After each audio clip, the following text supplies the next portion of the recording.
تو اللہ رب العزت نے فرمایا لقد من اللہ علی المؤمنین، میں نے تم پر احسان کیا کہ میں نے اپنے خزانے کے ایک ہیرے کو جو میرے خزانے میں ایک ہی تھا وہ میں نے تمہیں عطا کیا، اور اس کو عطا کرنے کے بعد اللہ نے احسان جتلایا، وہ لوگوں یہ میرا احسان ہے، یہ میرا احسان ہے۔ دعا کرو اللہ رب العزت ہمیں حضور کی زندگی سے پیار نصیب کرے، آمین آمین۔ دعا کرو اللہ رب العزت پیارے آقا صلی اللہ علیہ وسلم کی زندگی کو اپنانے کی توفیق نصیب فرمائے، دعا کرو اللہ رب العزت نبی پاک صلی اللہ علیہ وسلم کا صحیح معنی میں غلام بنائے، کیونکہ اصل غلامی ہے، غلامی اگر ٹھیک نہیں ہوئی تو دوستو ہماری زندگی برباد ہے، ہماری زندگی بیکار ہے، ہماری زندگی خراب ہے، ہم اپنے وقت کو ضائع کر رہے ہیں۔ وہ زندگی کامیاب ہے جو نبی کے طریقے کے اوپر ہو، وہ زندگی کامیاب ہے جو نبی کے سیرت کے اوپر ہو، وہ زندگی کامیاب ہے جو نبی کے زندگی کے مطابق ہو۔ دعا کرو اللہ میرے اور آپ کو پیارے آقا صلی اللہ علیہ وسلم سے سچا عشق نصیب فرمائے۔ آمین آمین۔ تو میں یہ عرض کر رہا تھا کہ حضور صلی اللہ علیہ وسلم کو اللہ نے کتنا اونچا مقام عطا فرمایا، کتنا اونچا مقام عطا فرمایا۔ اب نبی آئے اور نبی نے امت کے سامنے عملی نمونہ پیش فرمایا، نبی نے امت کو پیغام دیا، نبی نے وحدانیت سکھائی، نبی نے توحید سکھایا، نبی نے بتایا کہ یہ وحدانیت ہے، یہ توحید ہے۔ حضور کریم صلی اللہ علیہ وسلم نے فرمایا ایاکا، حضور کریم صلی اللہ علیہ وسلم نے اللہ کے کلام کو لوگوں کے سامنے پیش فرمایا اور فرمایا ایاکا نعبد و ایاکا نستعین، کہ ہم تیری ہی عبادت کرتے ہیں اور تجھ سے ہی مدد مانگتے ہیں۔ یعنی یہ پیغام دے دیا کہ وہ خدا ہے، میں محمد مصطفیٰ ہوں، وہ خدا ہے، یہ محمد مصطفیٰ ہے، وہ رب ذوالجلال ہے، یہ آمنہ کا لال ہے، وہ ہمارا رب ہے، یہ شاہ عرب ہے، اس کی ربوبیت ہے، اس کی نبوت ہے، اس کی خلقت ہے، اس کی امت ہے، اس کی مغفرت ہے، اس کی شفاعت ہے۔ میں اللہ کے نبی کو اللہ سے مانگتے ہوئے دیکھتا ہوں۔ سائل نے پوچھا اے اللہ اس کو یتیم کیوں بنایا؟ آواز آئی کہ اس کا سایہ اٹھا کر اس کا سہارا میں بننا چاہتا ہوں، میں بن گیا ہوں۔ سائل نے پوچھا اے اللہ اس کے ابا کو، اس کی امی کو، اس کے دادا کو تو نے بچپن میں کیوں اٹھا لیا؟ آواز آئی اس کی تربیت ماں باپ نہیں کریں گے، اس کی تربیت میں کروں گا۔ سائل نے پوچھا اے اللہ اس کے ابو کو کیوں لے لیا، اس کی امی کو کیوں لے لیا، اس کے دادا کو کیوں لے لیا؟ اللہ نے فرمایا اس کو ایسا رکھو، امی اس کے لیے روٹی پکا دے، ابو اس کے لیے لڈو لا دے، دادا اس کے لیے چاول لا دے۔ ارے یہ جو کچھ مانگے گا مجھ سے مانگے گا، یہ جمعہ کے دن ہاتھ اٹھائے گا میں بارش برساؤں گا، یہ بوڑھی بکری پر ہاتھ پھیرے گا میں دودھ بڑھاؤں گا، یہ جلابیب کے چہرے پر ہاتھ رکھے گا میں چہرہ چمکاؤں گا، یہ ابو ہریرہ کے اماں کے لیے دعا کرے گا میں کلمہ پڑھاؤں گا، یہ جابر کے کھجوروں پر ہاتھ رکھے گا میں قرضے اتاروں گا، یہ عمر کے لیے کعبے کا جناب پکڑے گا میں عمر فاروق کو کلمہ پڑھاؤں گا۔ دیکھ لینا محمد شفاعت کا سجدہ کرے گا میں جنت کے تک پہنچوں گا۔ نعرے تکبیر، نعرے تکبیر۔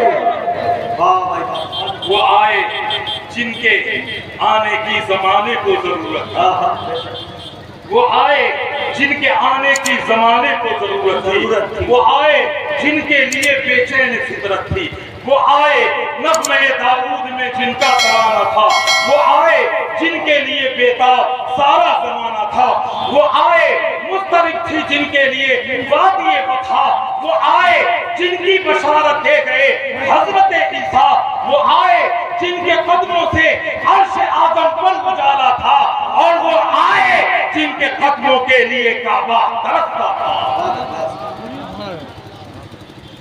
فرمایا یہ جو کچھ مانگے مجھ سے مانگے، یہ شفاعت کا سجدہ کرے گا میں اس کے لیے جنت کے در کھول دوں گا، یہ مانگتا رہے گا میں دیتا رہوں گا۔ اس نبی کے آنے کے بعد ہمیں پتا چلا کہ ہمارا رب کون ہے، ہم نے ابھی نہ اپنا رب الگ الگ بنا لیا ہے، ابھی نہ ہماری توحید کے اندر گڑبڑ شروع ہو گئی ہے، ہماری وحدانیت کے اندر کمی ہو گئی ہے۔ حضور پاک صلی اللہ علیہ وسلم نے فرمایا اذا سألت فاسأل من اللہ، جو مانگو اللہ سے مانگو، جو کچھ مانگو اللہ سے مانگو۔ فادعوا اللہ مخلصین لہ الدین، نبی علیہ السلام نے فرمایا کہ جوتی کا تسمہ بھی ٹوٹ جائے وہ بھی اللہ سے مانگو۔ یہ تو مدارس کا نظام چل رہا ہے، یہ جو مکاتب کا نظام چل رہا ہے، یہ جو لڑکیوں کا مدرسہ کھلا ہوا ہے، یا جہاں جہاں لڑکیوں کا ادارہ لڑکوں کا ادارہ چل رہا ہے، اس میں یہی چیز سکھائی جاتی ہے، ان کے توحید کو، ان کے توحید کو پختہ کیا جاتا ہے، ان کے عقیدے کو بنایا جاتا ہے، اور وہ عقیدہ جو میرے اور آپ کے آقا جناب نبی کریم صلی اللہ علیہ وسلم نے اس امت کو دیا، اس عقیدے کے اوپر یہ مدارس اور مکاتب کا نظام چلایا جاتا ہے۔ فرمایا جوتی کا تسمہ بھی ٹوٹ جائے وہ بھی اللہ سے مانگو۔ بے شک قرآن کریم میں ایک آیت آئی وَلَقَدْ نَصَرَكُمُ اللَّهُ بِبَدْرٍ وَأَنْتُمْ أَذِلَّةٌ، وَلَقَدْ نَصَرَكُمُ اللَّهُ بِبَدْرٍ وَأَنْتُمْ أَذِلَّةٌ۔ اس کے تحت حدیث میں ہے کہ ہمارا پیغمبر آمینہ کا در یتیم، شافی محشر، ساقی کوثر، پیارے آقا خاتم النبیین حضرت محمد مصطفیٰ صلی اللہ علیہ وسلم، اسلام کی پہلی جنگ ہوئی غزوہ بدر، پہلی جنگ، امت کو کیسا پیغام دیا؟ آج امت اس پیغام کو بھلا چکی ہے، امت نے اس پیغام، اس درس کو بھلا دیا۔ جو پیغام میرے اور آپ کے آقا لے کر آئے اس پیغام کو فراموش کر دیا گیا۔ جو نظام میرے اور آقا نے بنایا تھا اس نظام کو ہم نے اپنے گھروں سے نکال دیا۔ وہ چیز جو میرے اور آپ کے آقا نے دی تھی ان چیزوں کو اپنے معاشرے سے ختم کر دیا۔ وہ چیز جو میرے آقا صلی اللہ علیہ وسلم نے امت کے سامنے پیش کیا تھا اس کو امت نے فراموش کر دیا۔ فرمایا غزوہ بدر کے اندر 313 کی تعداد تھی مسلمان، کافروں کی تعداد 1000 کی تھی، ظاہری اسباب بھی کچھ نہیں تھا، ان کے پاس سب کچھ تھے، آقا کے پاس، آقا کی جماعت کے پاس ظاہری اسباب بھی کچھ نہیں۔ حضرت ابو بکر صدیق فرماتے ہیں کہ حضور پاک صلی اللہ علیہ وسلم ایک اونچی جگہ پر چلے گئے، آپ کے ساتھ سیدنا ابو بکر صدیق، سیدنا عمر فاروق رضی اللہ تعالی عنہ تھے، امت کو پیغام دینا تھا۔ حضور صلی اللہ علیہ وسلم وہاں چلے گئے اور وہاں اللہ کے سامنے رونا شروع کر دیا، اللہ سے مانگنا شروع کر دیا اور اللہ کے سامنے فریاد کرنی شروع کر دی، اے الہ العالمین، میں اپنی پوری زندگی کی کمائی، پوری محنت کو تیرے سامنے لے کر آ گیا ہوں، اس میدان میں لے کر آ گیا ہوں۔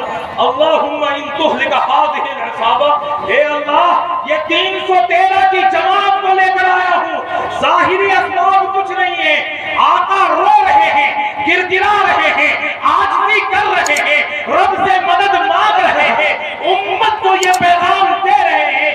سیدنا ابو بکر صدیق فرماتے ہیں نبی کے رونے کی ادا یہ تھی، نبی کے مانگنے کی ادا یہ تھی کہ حضور کے زلف مبارک بھول گئی، نبی کا چہرہ چمکنے لگا، آقا مانگ رہے ہیں، حضور کے جسم پر جو چادر تھی وہ چادر گر گئی، بچوں کی طرح میرے آقا اپنے رب کے سامنے رونے لگے۔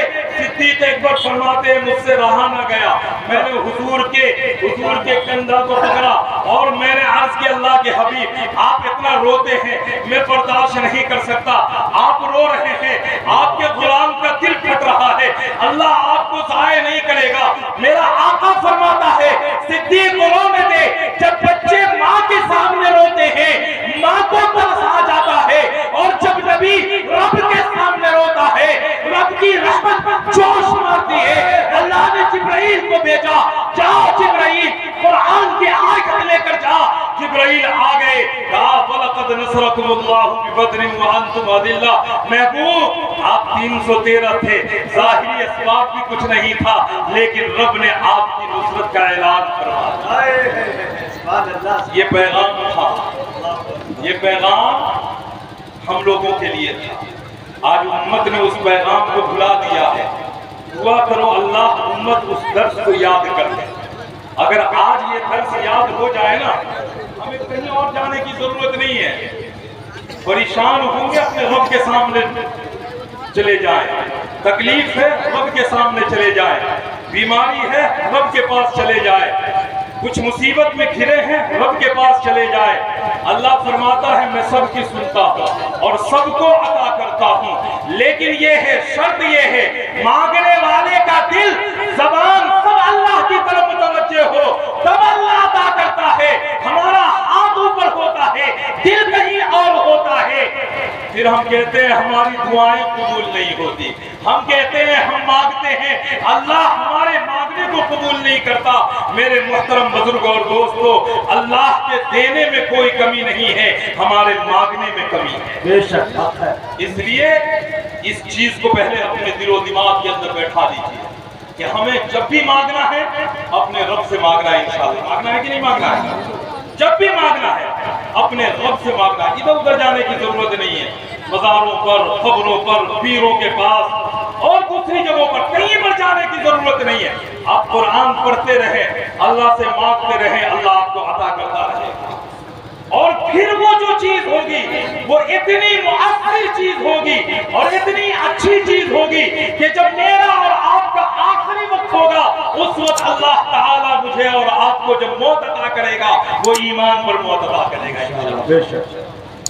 تو اللہ رب العزت نے فرمایا لقد من اللہ علی المؤمنین, میں نے تم پر احسان کیا.